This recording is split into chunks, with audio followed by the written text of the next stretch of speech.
Live from a bunker in the heart of the Ozarks, a podcast that's no longer living in a comfort inn. It's Siftpop. Welcome to Siftpop Weekly, streaming live most weekends or available to download later in your podcast feed. Unless, of course, you're a patron. Patrons get perks. Patrons get those perks. Sega! That was good. That was so good. That was very well done. I'm your host, Aaron Dicer, and bicycling isn't one of his core strengths. It's Andrew Ormsby, ladies and gentlemen. It's really not. It's been, it has to be over a decade since I've been on a bike. Yeah. I rode my bike over 55 miles last week. Woo! I'm on a bike kick, man. Yeah. Yeah. There you go, Armstrong. And then I ate, He's the only bike right now. a whole extra pizza just to undo all the wonderful calorie burning that I did. That's my problem. Every time I exercise, it's like, well, guess I get to eat more food now. Yeah. So anyhow, each week we're going to, did I already do that? Each week we're going to chat about movies, television, and whatever else from the pop culture universe is on our minds. And if I already said that, then we'll say it again. Yeah. But I'm glad to do it. We have got Enola Holmes dropped from Netflix, and we're going to chat a little bit about that. We have got Console Wars on CBS All Access, the documentary on the video game company Sega and how they took on Nintendo. And so we're going to talk a little bit about that. But we're just going to hang out with you and talk pop culture. It's what we do every Sunday afternoon live around 1:30 Central Time. So if you're listening to this on the podcast and you want to hang out with us live, either subscribe to the Siftpop YouTube channel, youtube.com/Siftpop, or the Twitch channel, which is my name, twitch.com/Aaron Dicer. Follow either Siftpop or me on Twitter. You can watch it there through Periscope, as well as the other social media network that shall not be named with the blue F. You can watch it there as well. That is thatmediasite.com /Siftpop. SIFTPOP. I hate to be that guy, Aaron. Yeah. But you said twitch.com. Oh, did I? It's not Yeah. twitch.com, is it? It's twitch.tv. It is twitch.tv. I apologize for that. Hate to be that guy, but I gotta do it. No, please be that guy, because I forget that kind of thing. And so, no, I'm glad you cleared that up.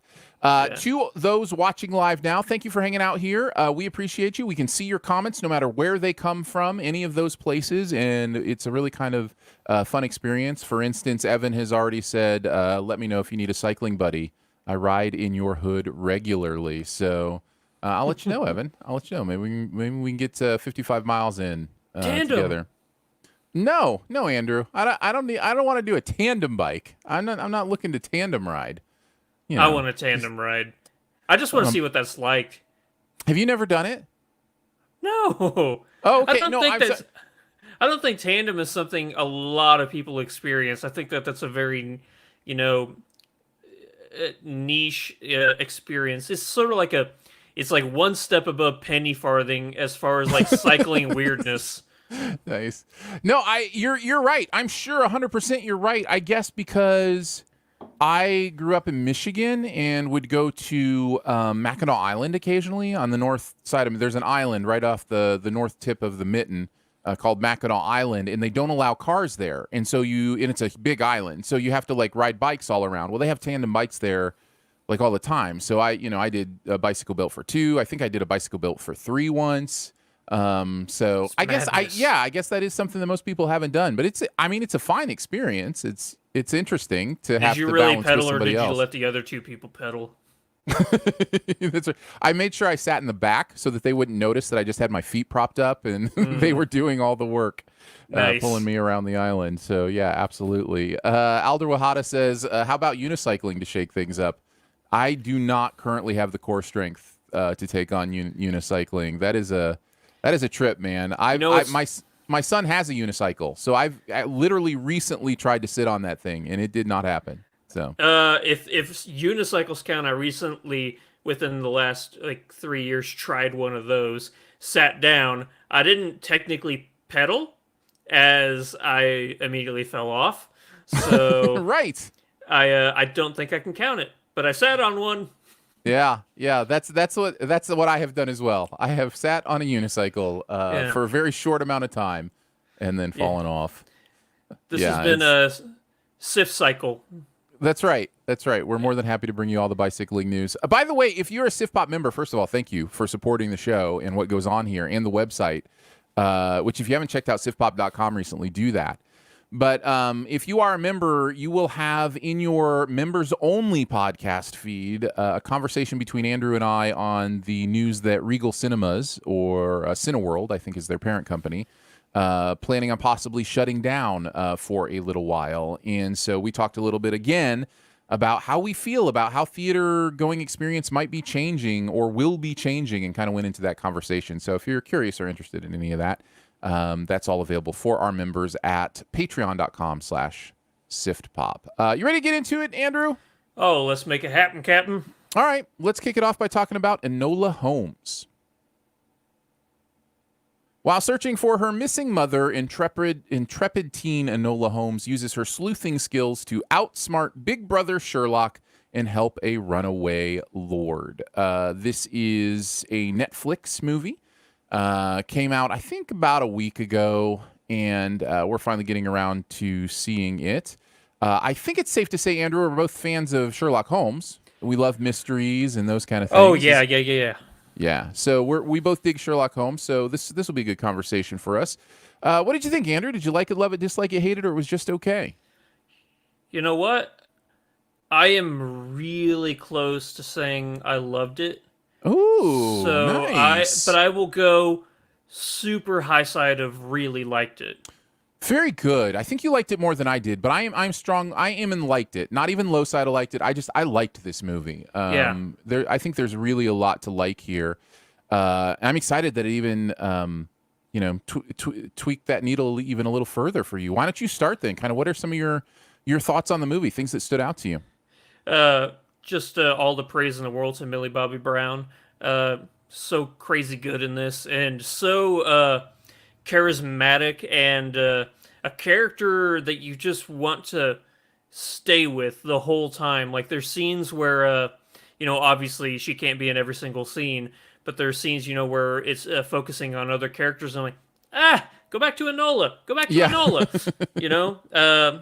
It's just, I think it's a testament to how good and how well she understood that character, because with a character like her, we're on her journey with her. Right, yeah. Like, we're experiencing everything for the first time with her, and I think that works well for a period piece. If you have someone who was raised in seclusion, very, isolated, and then they get to experience, a time period for the first time, you're there with them experiencing that time period for the first time, So her reactions to, political or social mannerisms or ideals is she may have, I think it's not really a spoiler to say she has a semi-modern mentality towards things. Yes. So seeing an archaic, misogynistic societal standpoint that she is trying to navigate is very fascinating. I like that. That's how the movie decided to go. I agree with everything you're saying. I think Millie Bobby Brown makes this movie work more than anything else. Yeah. I have an issue oftentimes with, fourth wall narration, breaking fourth wall narration. The idea of it can become a real crutch and a real shortcut to doing the work that the movie should be doing in other places. The reason it works here, I think, for me, is both her performance, which I think is really great, and also because there's something about this character that needs to converse with the audience. There's something about this character. I almost used the incorrect word, which would be childishness. That has a negative connotation, but the childlikeness, I guess, is the positive way to say that, of this character. Even though she's beyond a child, she's definitely an older teenager. But there's a joy there of youth. There's a very youthful joy that this character has that I think has to escape from the stodgy world that the character is in and look us in the eye and wink at us. And, both figuratively and literally in this movie. The wink plays a role in how much you enjoy that character. So if that's going to super annoy you, I would warn you about that. But I really do think it kind of works for this character, especially as good of a performance as she's giving here. Yeah, to build on that, the way I interpreted that fourth wall meta breaking is this is a character, like we said, who was raised in isolation, who's had, imaginary friends and stuff like that because there's nobody else around besides her mom. I took it as we, as the audience, are the imaginary friend, and that she's talking to her imaginary friend, which is us. So she's That's kind of a Mr. Robot kind of thing, right? A little bit, yeah. Yeah, Exactly. So it's kind of like it turns a gimmick into an interesting storytelling aspect. Another reason why I liked it is because it didn't really rely on the fourth wall, talking to the camera. Sure. It was used sparingly enough to where it's not like, I'm not saying that it's used bad in this in this example, but Wayne's World, most of the movie is talking to the camera. I love that movie, obviously, but right. The movie relies on that fourth wall, storytelling aspect. This is used sparingly enough. I cannot say that word. Where it doesn't feel overused or gimmicky. Mm-hmm. Yeah, I enjoyed very much about this. I just saw a comment in the chat that says Ebola Holmes, and that just reminds me every time I've tried to text somebody about, hey, we're reviewing Enola Holmes, it autocorrects to Ebola every time, and I have to be like, nope, not Ebola Holmes. That's a totally different movie. But Enola Holmes. Now you got to live on the edge, man. Turn autocorrect off. Whoa. What would that be like? Be like my life ever since I got a smartphone. No, I'm just kidding. Let's talk about some of the other performances. We've got Henry Cavill here as Sherlock Holmes. Not really doing a ton, but I think he embodies the character well. He's a little too friendly for Sherlock in some ways. That is my problem with the character. Yeah, a couple things with this character. First off, I love the fact that this movie doesn't rely on Sherlock Holmes. I love it. He's more of a. I would say, I'm not saying that they should have done this, but if Sherlock Holmes wasn't in this movie at all, I think it would have been fine, because I don't think he really serves anything. I think the name alone would let you know. Also, Sherlock Holmes is supposed to be tall, thin, ugly, and mean. Okay, all right. And they cast Henry Cavill, one of the most charming, handsome, charismatic, smile-bound person ever. Certainly you're not saying other Sherlock Holmes actors haven't been. Like Robert Downey Jr. isn't exactly fit the description that you're talking about. Benedict Cumberbatch is certainly a fine-looking man. Like, I'm just going off what the book said. Okay, fair enough.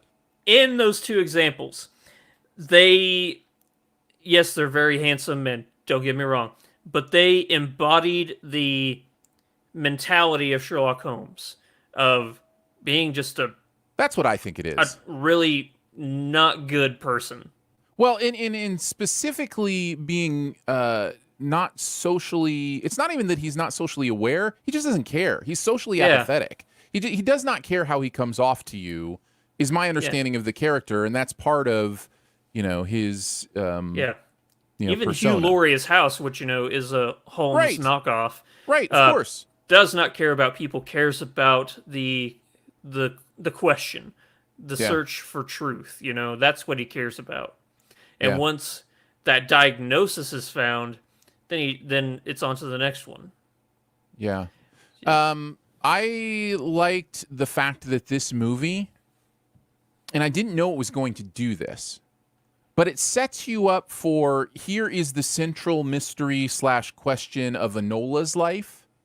But this is actually not really a movie about that. This is a case of the week. This is, you very quickly start to understand this is a movie about a detective case that Enola Holmes finds herself in, not necessarily about the core aspect of finding her mom that we see, towards the beginning. I liked that. I really liked it because for me, it felt episodic in that way. And I love it when a character that I'm enjoying spending time with exists in an episodic universe, because that means I might get to spend more time with her. Might get to spend more time with the Enola Holmes character and, kind of figuring out what kind of detective she is and how that's different than her brother. And I don't know. I really dug that quite a bit. How did you feel about kind of the dueling, plots?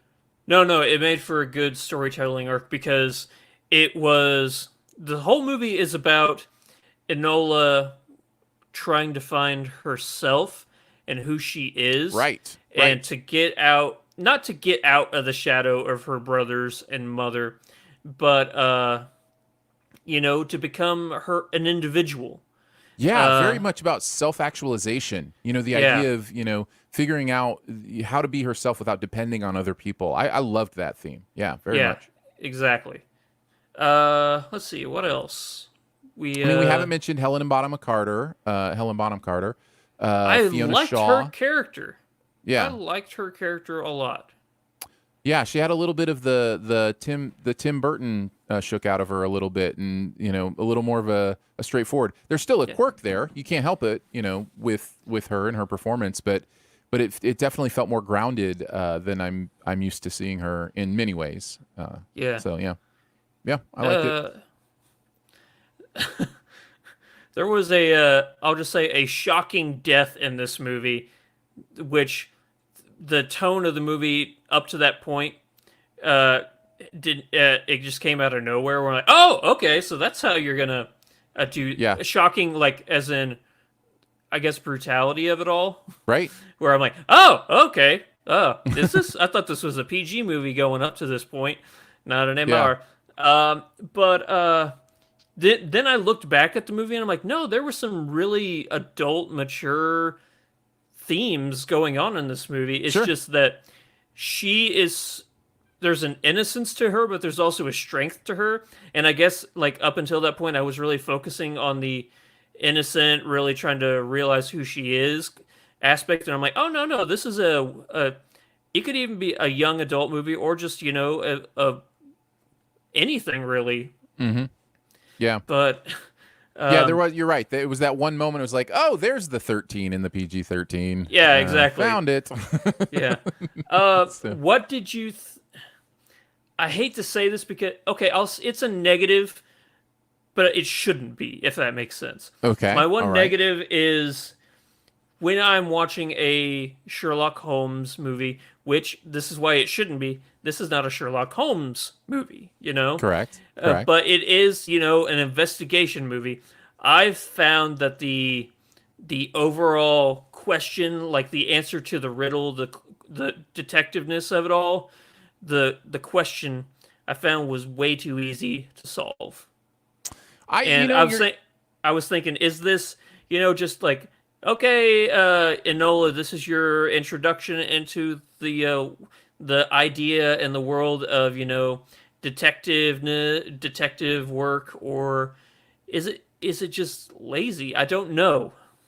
I think you're walking a tightrope there if you're making this movie, because you're dealing with the sister of the greatest detective, fictional detective in the history of fiction, right? Like, this is, Sherlock Holmes is synonymous with detective. And so you're dealing in a world where he is part of that world too, and she is so much younger than him. And so you don't want it to be like Sherlock level deduction, but at the same time, because otherwise it kind of denounces all the Sherlock Holmes fiction when he had a sister that was smarter than he was, or whatever kind of idea.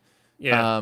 You want it to be different. You want it to be a different kind of thing. And I think they try to do that with the word play and the word puzzles. If Sherlock's thing is deduction, then Enola's thing seems to be cryptography, seems to be the idea of solving riddles, solving puzzles, using words to mean different things, codes. Ciphers. She's a code breaker. Yeah, she's a cipherist, a code breaker. I like that. I like that that's her thing, and some of those things that she was given to do in that area felt like she owned them and didn't have to live up to, Sherlock's power of deduction. That's his thing. Deduction is his thing. Code breaking's her thing. And I kind of enjoyed that. But I think you're walking a tightrope with the case because detective cases are about deduction. And so it's hard to solve a detective case based on, just cryptography or ciphers or those kind of things. So, it was a little simple. It really was one of those cases where it's like once a piece of information was known, it was obvious what was going on. It was just finding that information.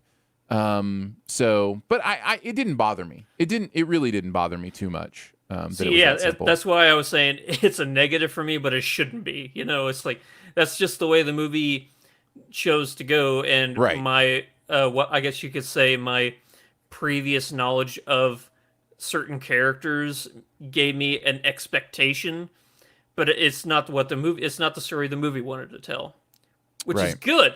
So why is it a negative? I don't know, just the way my brain works. No, I think it's more of a positive than a negative for me because again, I think they are trying to develop her to be different than her brother in many ways. But most of that stuff was with her mom. And so, the actual key case I can see how some would feel it was a little bit light. It was a little bit unchallenging for when you're used to detective stuff. The only other thing I would say about this, again, I liked this movie. The only other thing I would say about it is I find, and this actually has nothing to do with actually this movie, but just a general thought, I find Sherlock Holmes stuff to be one of the biggest arguments for the reinstating of public domain because the fact that we get so many Sherlock Holmes things, people will say like if Disney has to relent their ownership of Mickey Mouse, what's going to happen? And it's like, well, lots of things could happen, but also so many different people could make Mickey Mouse movies or do something different with the character. It's a weird example when you're talking Sherlock Holmes. But anytime I see something Sherlock Holmes, I'm reminded of the power of public domain where Netflix can make this movie. They don't have to get rights from anybody. Sherlock Holmes, the character, the world, the characters in it, that's all public domain. They can just tell the story that they want to tell. And I think that was the intent of public domain, was something that is so popular that it belongs to the public now, not, a person or a company, despite who owns the rights. So I think we've entered into so much of a copyright era where big corporations own the rights to tell stories about certain things that we've lost the idea of eventually that should be in public domain, and probably sooner rather than later when you really think about it. So that's me back up on my copyright soapbox, but that's going to happen every once in a while when you're dealing with me. Did you have one last thing? No post-credit scene. Well, there you go. There you go. You can always tell with a Netflix movie when they're done showing you stuff because it'll immediately pop up something to click on to go to the I next even went thing. past that as far as it would allow me. Which, oh, did you? Yeah, it's a disservice to the credits if people are like, hey, I was in this movie. It's going to be on Netflix. You look for my name in the credits. And Netflix is like, no. Go watch The Umbrella Academy. Yeah. Yeah. Go see the next thing. There's nothing wrong with watching The Umbrella I think this is a recommend. I think this is a recommend. Oh, yeah. Absolutely. Yeah. Go check it out. It's a lot of fun. There's a lightness to it. I haven't really talked about my negatives. You kind of mentioned most of them.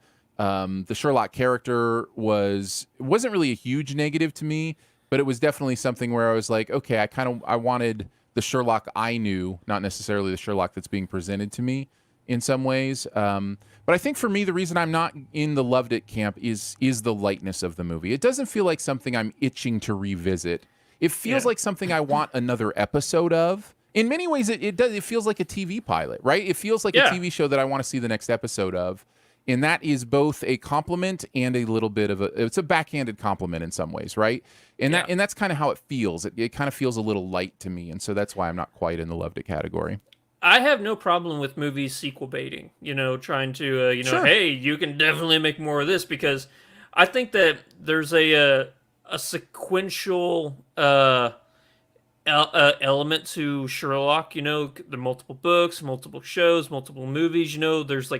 It's a series, so I think that it's kind of expected that something in that universe would also be serialized, I guess. Mm-hmm. Sure. So. Yeah. Yep. Check it out. We both liked it. Andrew almost snuck into the loved it. Really, really close. Super high side of liked I had it. a lot of fun, man. I had a lot of fun with this one. It is fun, and we didn't even really land on the sense of humor much, but there's a great sense of humor in this movie. You will smile quite a bit. Let's move on to console wars. A look back to 1990 when Sega, then a fledgling arcade company, assembled a team of underdogs to take on the greatest video game company in the world, Nintendo. This is a documentary that I feel like I lived. Oh yeah, me too. I remember this very much. In fact, I think that's a kind of a good way to start the conversation here, even before we get to the liked it, loved it part. Give me an idea of who Andrew Ormsby is in 1990. Sega! No, I started off, I will say this, I did start off playing Nintendo. But whenever the Genesis came out, I swiftly transitioned over to Sega. And that's where I lived until PlayStation. I think I stayed there until PlayStation. No, I got the first PlayStation. Yeah, I don't know why I hesitated on that thought, but I did. So yeah. I went Nintendo, Sega, PlayStation, and then Xbox, and I've been Xbox ever since. But the '90s, and this is what this documentary is about. There was a Jets, Sharks, Mercutio's, or Capulets. I forget how the actual. Montagues and the Capulets or whatever it is. Yeah. It was a rivalry between Sega and Nintendo, and lines were drawn.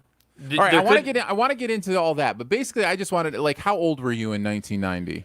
4 and 5. Yeah. Okay, so you grew up like your like memories of living in this world started around the time that this battle between Sega and Nintendo started. Like you grew up with this. I am a little bit older than you.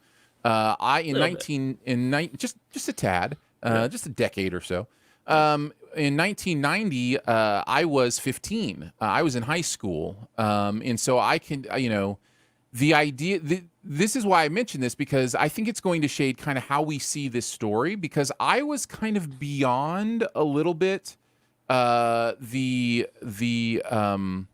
video game transition that this movie is focusing on, and so I was a Nintendo kid because it was all that was really available. I mean, there were consoles before Nintendo, but Nintendo was the thing that was like, oh, this is what a home video game console is supposed to be like. Yeah, they even touch on Atari in this, which I had an Atari. Just Pong. That was it. Yeah.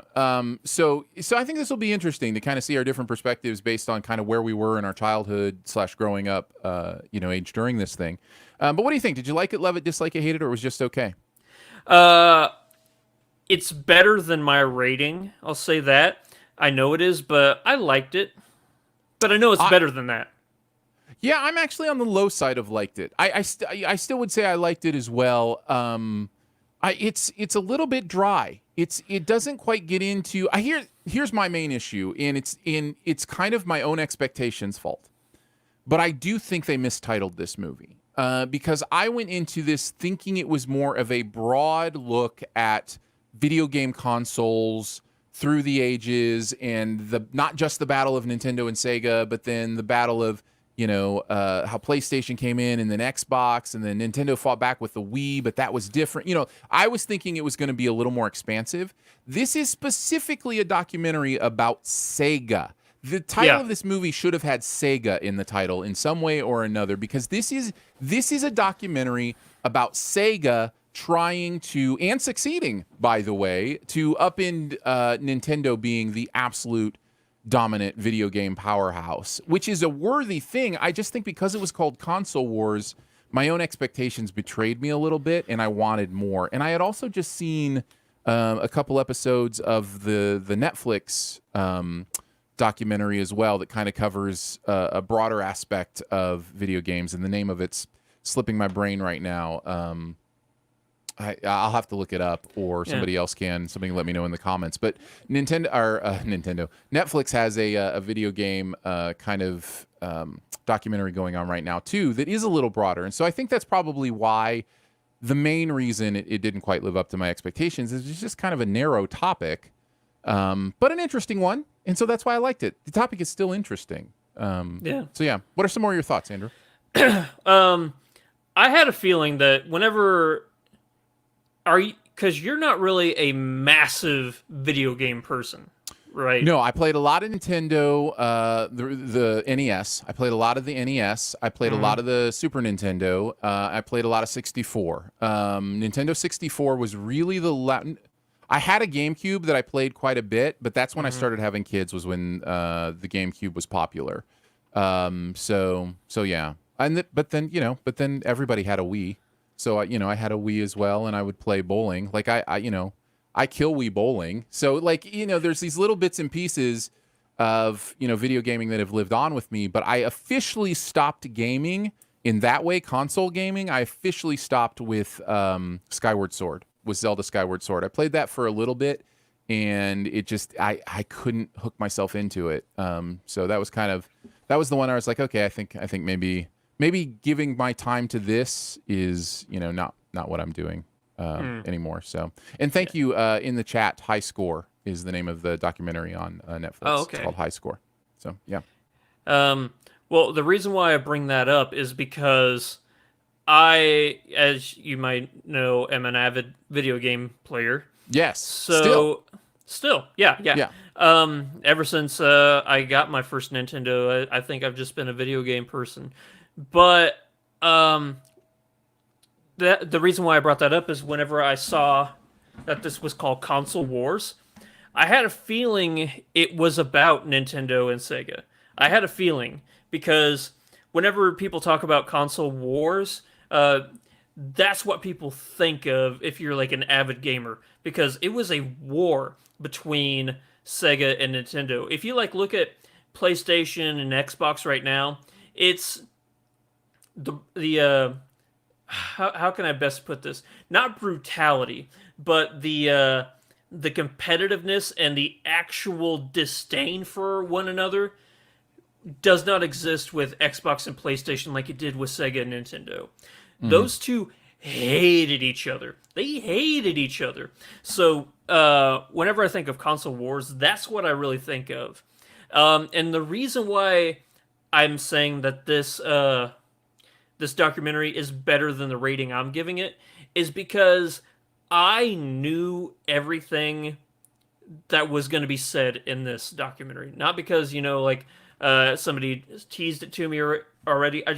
There's a lot of known history here. How, whenever they said there's a game that finally came to both console or to the Nintendo console and Sega, and I'm like, it's Mortal Kombat. And then you hear the one guy, Mortal Kombat, or, and then it goes on, and then a new player from Japan entered the game, and I'm like, that's PlayStation. And then they just popped up PlayStation, and I'm like, yeah. So I knew step by step everything that was going to happen. Even the ESRB, which is the rating system that video games are based off of, I knew that started from Mortal Kombat, and I knew exactly it was Sub-Zero's fatality, where he would rip the guy's head off, and the spinal column was still there. That is the reason that the ESRB exists,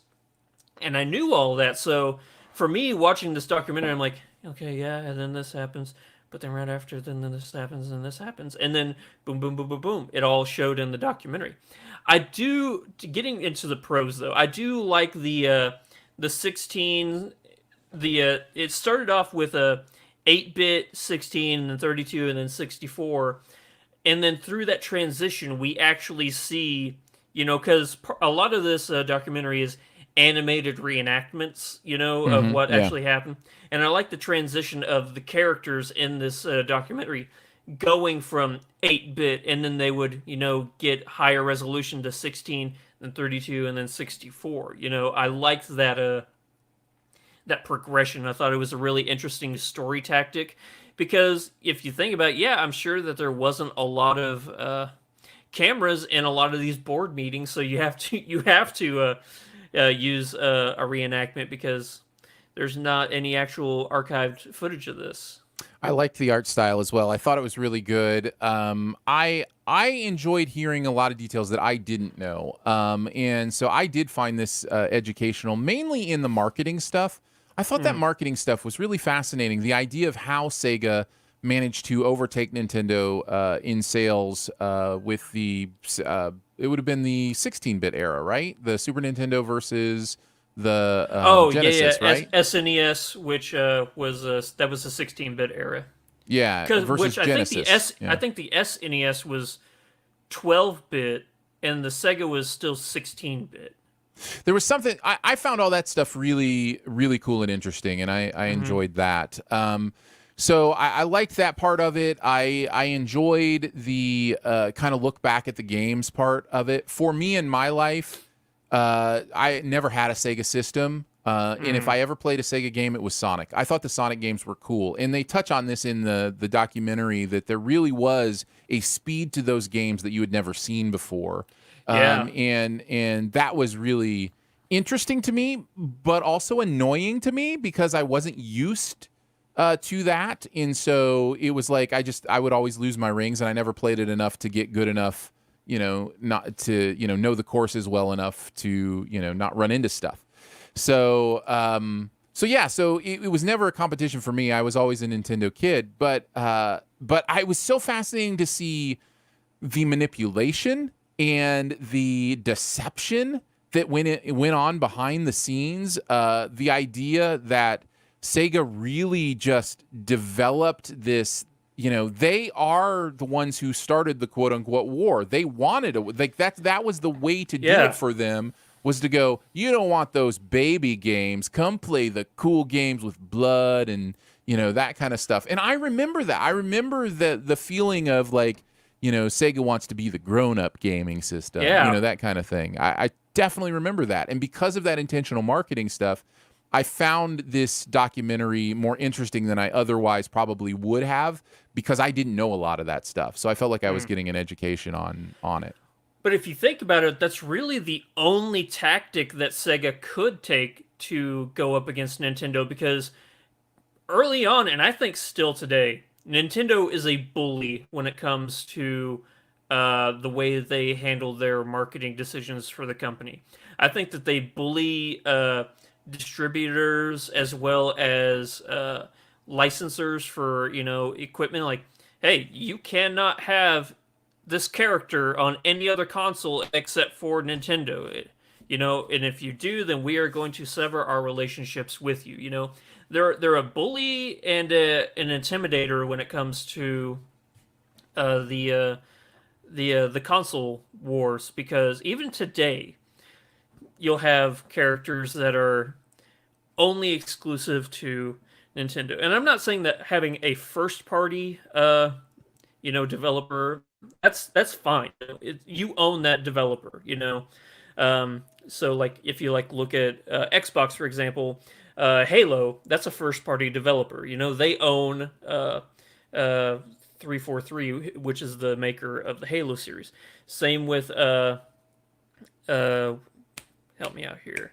Sony has a bunch too, Sure. Back in the day, they only had, the Final Fantasies, which was Square Enix, but Square Enix is now a third-party developer. I'm just saying that I understand exclusivity to a console, but intimidation and bullying of third-party developers to make them only be on one system, that's a tactic that Nintendo, because they were the only player in the game, and it's Sure. And that's how you stay on top they had a monopoly. They had a monopoly on the video game industry. Mm-hmm. Yeah. The other part I found interesting was the renewed focus of Nintendo on the actual games themselves as opposed to the technology, which that was a big talking point I remember when I was growing up. Like, yeah, the other ones. Well, and this goes all the way through the Wii. It goes through the Switch. It goes all the way through Nintendo's history. It's like, yeah, they may have better technology, but our games are more fun. And like that's their attitude. Whether or not you believe that depends on what kind of games you enjoy, probably. But Exactly. but that is their, that's kind of been their marketing selling point. So to see that the genesis, forgive the pun, of that marketing strategy back then was also kind of fun and eye opening for me. So I really enjoyed that. Really enjoyed the just kind of that insight into a lot of that stuff. That happened between those. I also really liked it ends with PlayStation coming in, and basically Sega is, I'm spoiling it, but this is, history. It actually happened. So Yeah. many of you probably know, like Andrew said, he knew all this anyway. But I love the fact of that E3 when, Sega's like decided to go ahead and push through and release a 32-bit system that isn't, or 64. I can't remember if it's 32 or 64. It was technically 64, but they used two 32. They used two 32 chips, right? So it really like had overheating problems, and it wasn't working very well. Oh, the Saturn was a nightmare. And so they're like, but we're gonna push it through because we're gonna beat Nintendo to the punch, kind of thing. And so they pushed it through, and they're like, okay, it's $4.99. They do their thing or whatever. Or $3.99. I can't remember. I think it was $3.99. It was $3.99. Yeah. Yeah. So they're like, okay, it's $3.99, and people are talking about the price, and well, I guess that's what this generation is going to be. And then then Sony does their E3, and he just walks up to the microphone and goes, $2.99, and walks off, and it's over. And it's just like it's over. Like it's over for Sega at that moment. Even though they tried for a little bit longer to stay in the game, like it's just to see like the rise and fall of a company that dramatically is, I don't know, it's kind of interesting. So yeah, it's interesting because I don't know if if this is what the documentary's intention was, or if they were just stating facts. But it seemed like they were really blaming the downfall of Sega on Japan.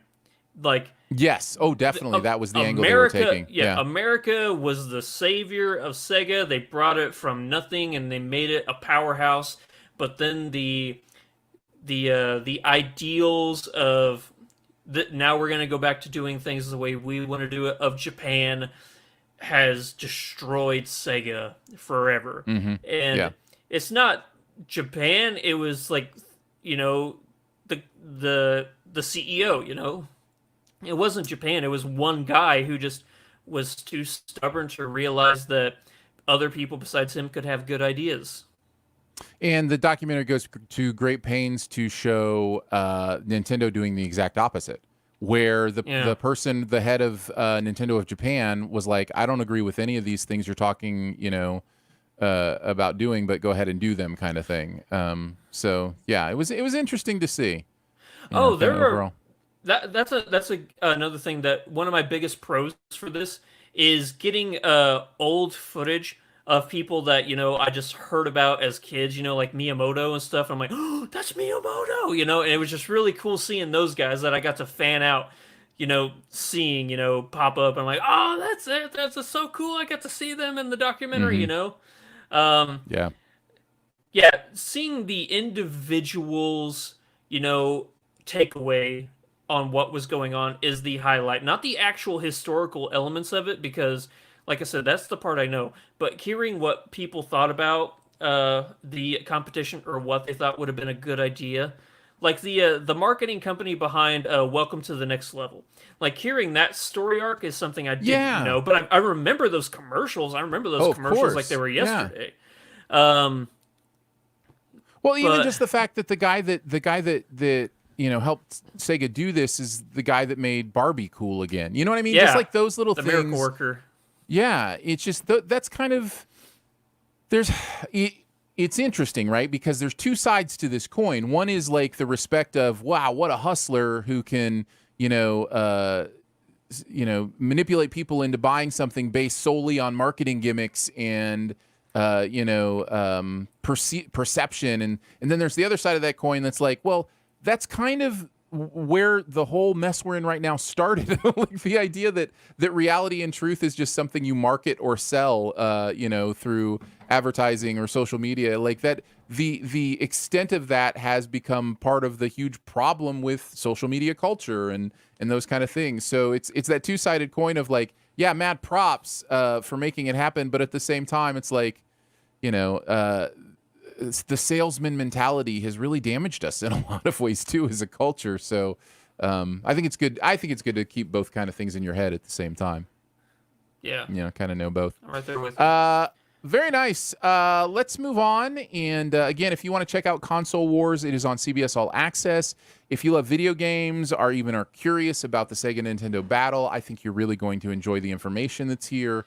I think people who are not familiar with this at all will enjoy this the most. I think it's possible. I think they're going to be like, oh wow, it was this ruthless. Interesting. I think I like High Score slightly better, but I would recommend them both. That's kind of where I land. Oh, High Scores. That's just, that's the one you were talking about. That's on Netflix. That's on Netflix, yeah. Yeah. What's the There's you're thinking of the Steve Wiebe documentary, King of Kong. There we go. Fistful of Quarters. That's the best. That's the best. That's right. Yeah, if you're only going to watch one video game documentary, it has to be King of Kong, Fistful of Quarters. That thing is so much fun, so amazing. What an incredible story. I call them characters because that's what they are. They're real people, but they're characters. It's the perfect combination of an interesting story and then that story developing in crazy interesting ways as the documentarians are trying to tell the story. Like that's just the dream scenario, and that one hits it out of the park. So yeah, that would definitely be the first recommend. Yeah. Thank you so much to our Siftpop members at Patreon. We appreciate you. We love you. Thank you for making this show possible. If you've been enjoying the show and you're interested in supporting it and keeping it going, you can do that at patreon.com/Siftpop. As mentioned, we do a Patreon-only members pre-show that goes in your own podcast feed as a Siftpop member. And we talked about the recent news of the second largest theater chain, Regal, Cineworld, is the parent company, closing some of their theaters. In fact, news broke. They clarified some of that news as we were recording that bonus for you, our Siftpop members. If you want to check that out, all you got to do is be a member. You can go to patreon.com/Siftpop, or you could go to siftpop.com and just click on membership there. That'll get you to the same place. But patreon.com/Siftpop if you want to help out. And thank you very much for even considering it and checking it out. All right, let's move on to our best ever challenge, Andrew.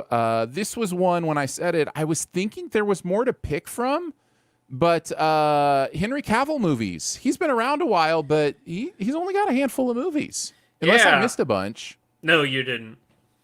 So you really didn't. It was kind of one of those situations where I was like, well, he's in 5 movies, so I guess those are my top 5.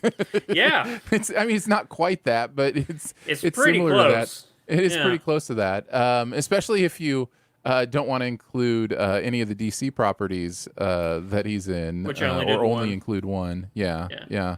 Well, I think there's really only one to include, but we'll get into that.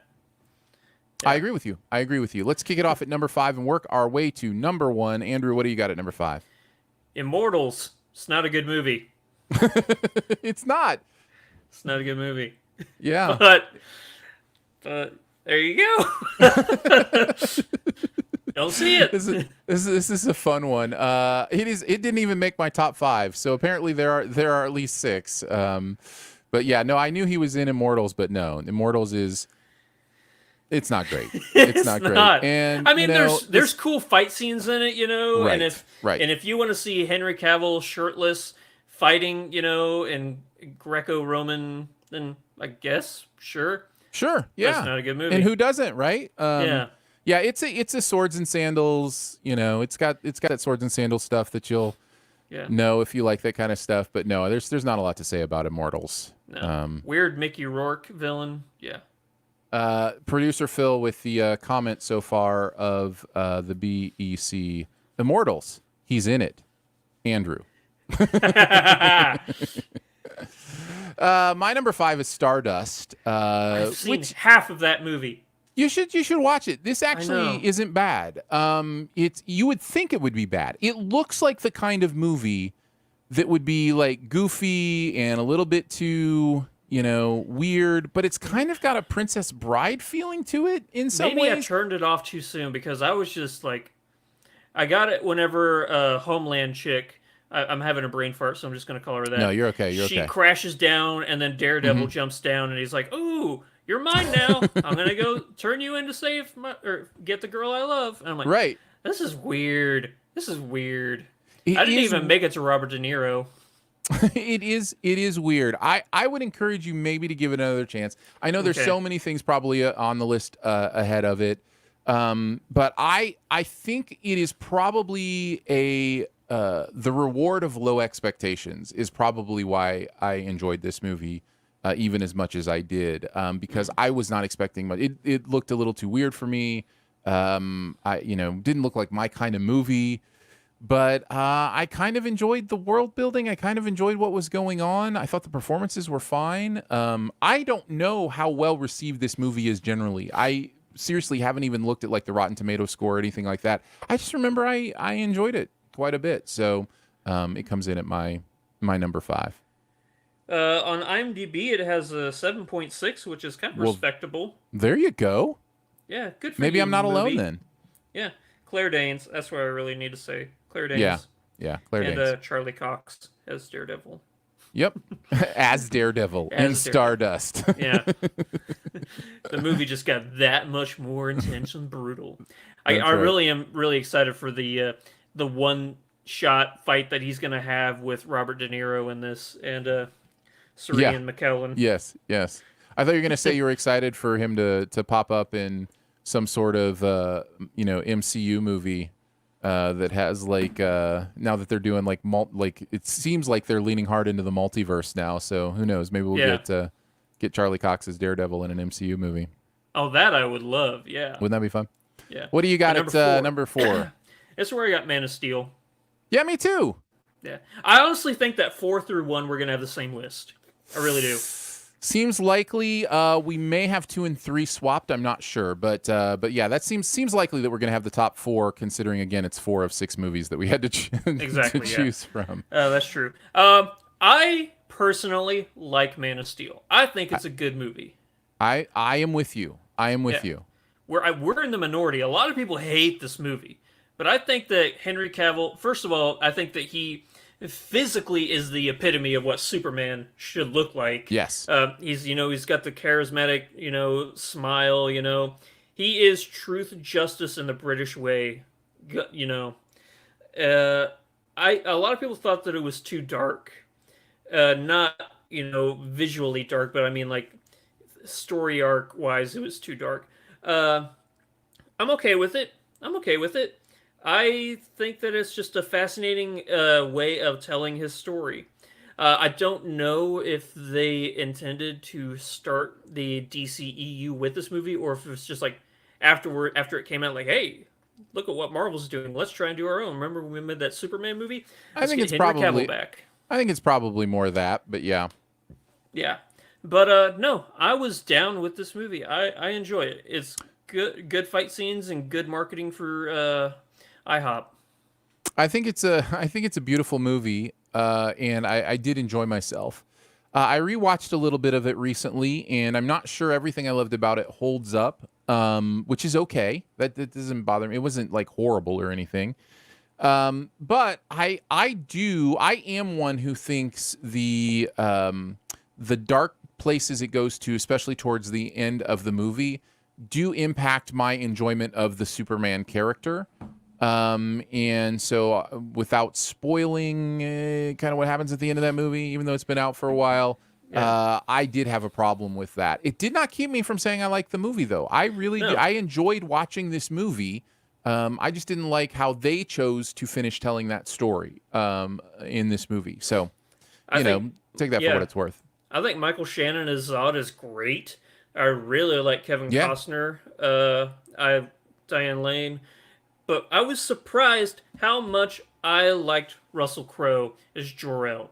I think the only thing I have to compare him to is who was in the old movies. It was Brando? it was Marlon Brando. Yeah, Yeah. who was horrible. Krypton.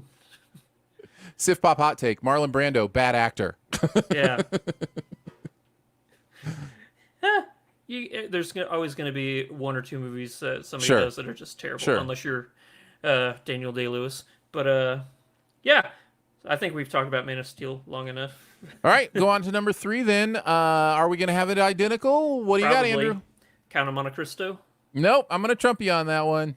Okay. Yeah, we'll talk about that next. Then yeah, we probably have 2 and 3 switched then. I had the Man from U.N.C.L.E. at number 3. Yeah, we had them switched. So you trumped me on that. Which one do you want to talk about first?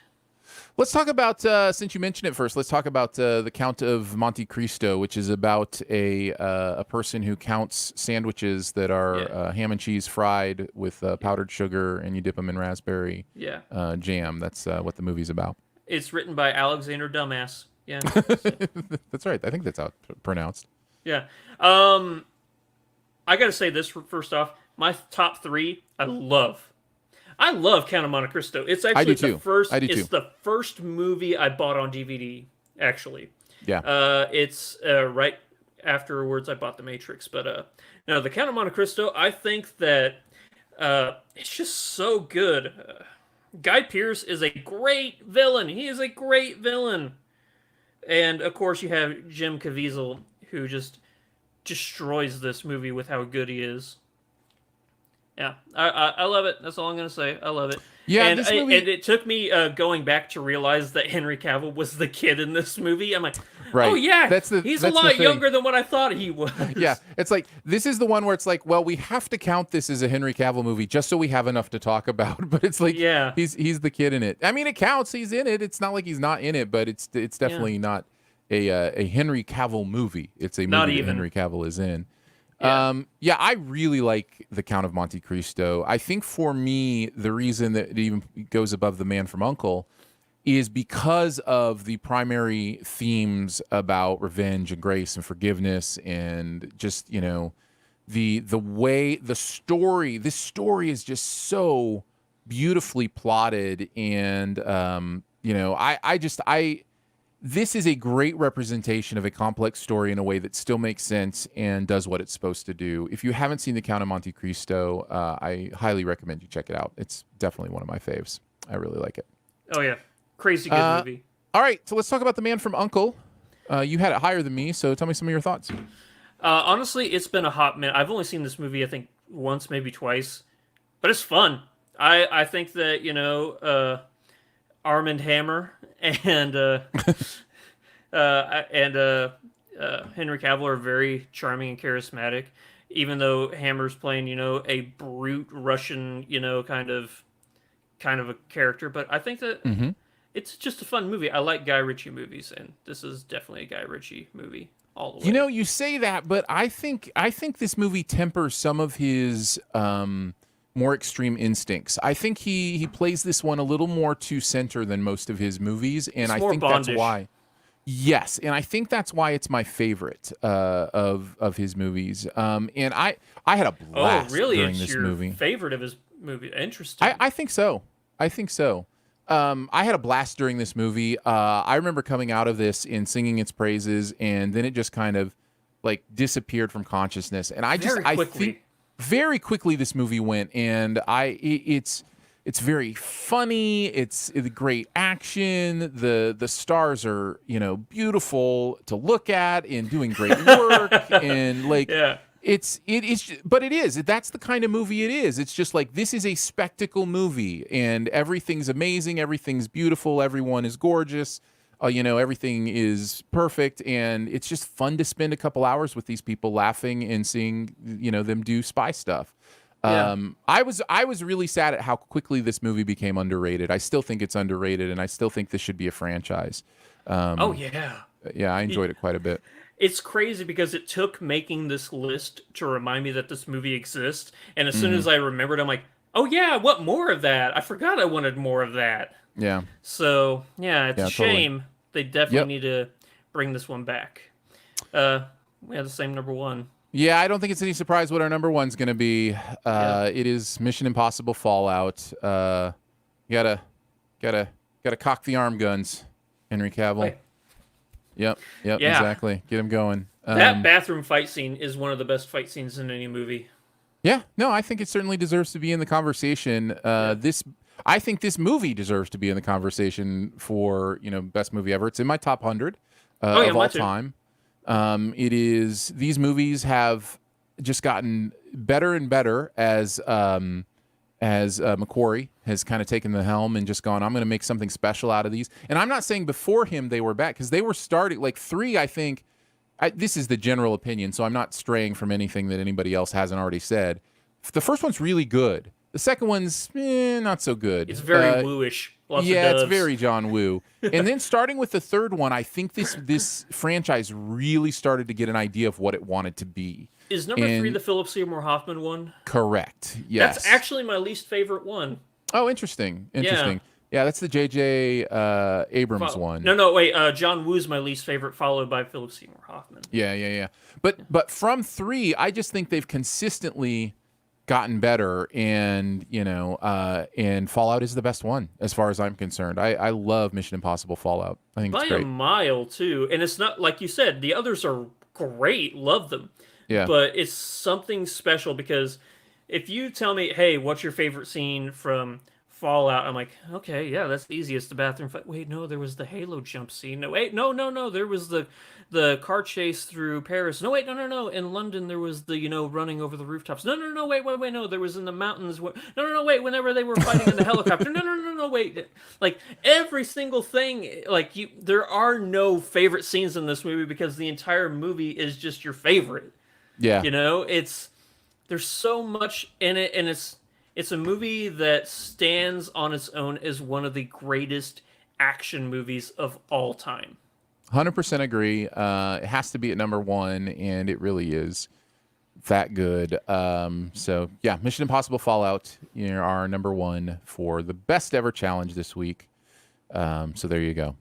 All right, we are to the buried treasure, my friend. That one thing in any area of pop culture that you want to make sure people know about. I can go first, if you want. I finally got around to watching the first couple episodes of the new season of Fargo on FX. On please Hulu. Please tell me. I've been wondering. What do you want to know? What shall I tell you, Andrew? What shall I tell you? Is it good? It's great. Is it? Here's the thing with Fargo. I forget somehow in between seasons how great this show is. Every single new season comes, and I'm like, oh yeah, I should probably watch Fargo. And I turn it on, I'm like, oh yeah, this is amazing. And I just think, here's what I think it is, because I know for many, this might not work, kind of what's going on here. But Noah Hawley just has my number in a lot of ways. I like the freshness of the way he presents stories. He's not afraid to make them his own. He's not afraid to do interesting, quirky, fun things. He's a perfect person to do a takeoff on the Coen brothers aesthetic because he has that level of quirk to his work already.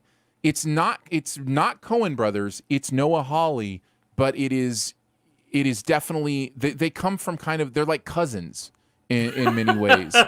and so I have really enjoyed these first couple episodes. I think Chris Rock is doing great work. I loved seeing him in a serious role like this.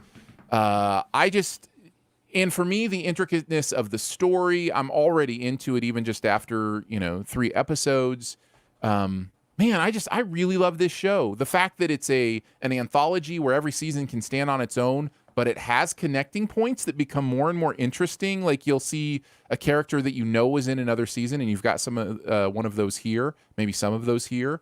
And I just wonder if we get to season 6 or 7, and all these seasons have built to actually a place where they meet each other somehow. I don't think that's going to happen, but there's enough slight interconnectedness between the stories that they take place in the same universe. Yeah. So you definitely know seasons 1 and 2 do. Yes. Season 2 is a prequel to season 1. Yep. I'm not gonna lie, I don't really remember much about the Ewan McGregor season. Yeah. But this one's good. I'm enjoying it so far. 2 episodes in, and I'm having a good time with it. So, yeah, shout out to Chris Rock Fargo. as terrifying as he looked in the trailers? Yes, but also No, and I don't want to say more than that. Sure. But there's a nuance to that character that I'm digging quite a bit, actually. There's always something I find fascinating about seeing very prominent, like top tier comedians taking on roles like this. Sure. The one I always go back to is Robin Williams in 1 Hour Photo. Somebody who as a stand up, and they just make you smile every single time you see them, and then they try and do a role that just creeps you out, and it's something about that just always gets me so intrigued. Mm-hmm. Sure. Yeah. Totally get it. Yep. What do you got for your buried treasure, Andrew? Well, it's October, so it's time to get into the spirit of watching spooky things. So I'm going to go back to a movie that was on TV, and it's a movie that whenever it's on, you have to watch it, and that's Cabin in the Woods. It's so good. I just want a movie where it's Bradley Whitford and Richard Jenkins just talking for an hour and a half. They're my favorite part of that movie. Every single time it cuts to them, and where they're doing the raffle about what monster is going to show up, and and he's so upset that it wasn't a mermaid. Yeah. It's a movie. It's kind of like a Fight Club or any of those movies where it doesn't matter how old it is. It's a movie you just want to say, you don't know anything about it, I'm not going to say anything. Just sit down and watch it. Yeah, sit down and watch it. I won't say a thing. And it's even one you can recommend to non-horror people too, like us. Neither of us are really like horror fans, and we dig Cabin in the Woods because it's a movie that exists. It supersedes its horror roots. Now, not to say it's not scary. Correct, and that's what I was going to say. Not to say there aren't things like if you're triggered by certain aspects of horror movies, that stuff is still here. So you still may not want to watch it if that stuff's too much for you. There's a freshness to it. But there's a real fun to it that kind of levels it up in a way that I wasn't ready for, wasn't expecting, but just made the movie that much better. So yeah, Cabin in the Woods is great. I will say that the elevator scene in this is one of the most satisfying, gratuitously violent scenes ever. Yeah. Because it's insane and it's over the top and it's so quick. But at the same time, you're just like, oh, that just happened. Yeah. You would take off a couple sins for that one, I'm sure. Yeah. Yep, there's not a lot wrong with it. I'll look and see if you guys ever did Cinema Sins for Cabin in the Woods. Yeah. There's everything wrong with Cabin in the Woods. Yeah. Yes, there is. I'll have to check that one out. Yeah, the only thing I don't like is probably even too strong. I don't think the ending's as strong as the rest of the movie. Yes. I think the ending is the weakest part of Cabin in the Woods, but it doesn't ruin what is a really great experience. So because I think that it destroys any hope for sequels. I'll say this though. Well, not in a logically satisfying way either. Yeah. Like I don't care if you don't want to do sequels to it. I don't care that you're not setting up a universe to continue to make movies out of. I just care. It's hard without giving things away, but I just care. I want it to feel right, and I don't think the ending of this movie feels right. I don't think the resolution is correct. It sounds weird to say, but I'm being 100% honest when I say this. Whenever I watch a new horror movie coming out, at the end of it, I'm always hoping in the back of my head where it'll just show Bradley Whitford and Richard Jenkins sitting behind a console, and it'll be like, oh, it was a prequel. Oh gosh, You want a stealth sequel? You want like another split experience or whatever? Yeah. Oh yeah, where no, they didn't. No, they didn't. Yeah, that kind of thing. Yeah, no, I'd like that. That'd be fun. I'd go for that. That'd be a blast. Yeah. Well, there you go, man. We did it. Yeah, we did. We did a podcast. Imagine that. You and me and you. We took it to the next level.